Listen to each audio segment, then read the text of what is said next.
Hello guys, જય શ્રી કૃષ્ણ, રાધે રાધે. સ્વાગત છે ફરીથી તમારું એક નવા બ્લોગમાં. ને આપણે જે છે એ આપણા ગામડે મેરાવા આવ્યા કેમ કે મારા દાદાએ ઓપરેશન કરાવ્યું હોય આંખનું, તો એને બોલાવવા માટે ને વેકેશન હતું તો 2-3 દી કીધું વાડીએ રોકાઈ આવીએ મેરાવ ગામડે. તો અહીંયા મેરાવ આવ્યા ને જુઓ, હું તમને મતલબ બોલું રહું ને એના ભેગો ચકલીનો એટલો અવાજ આવતો હશે ને, વિચાર કરો તમે. ચકલી અહીંયા કને જોવા મળે રહ્યું.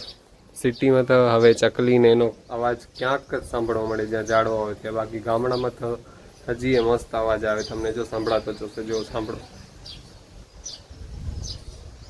મસ્ત નેચરલ ચકલીનો, પછી કંઈક મોરનો ને અવાજ આવે.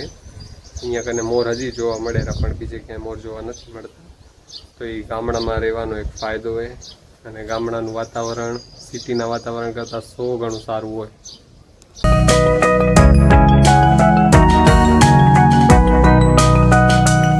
જો ગાઈસ, વાડીમાં દાડમ વાવાય ને આપને, તો એના રોપા અહીંયા આવી ગયા ને અહીંયા કને રોપા રાખ્યા જો દાડમના. ને હજી વાડીમાં થોડુંક કામ બાકી છે તો એ કામ થઈ જશે પછી રોપા વાવશું.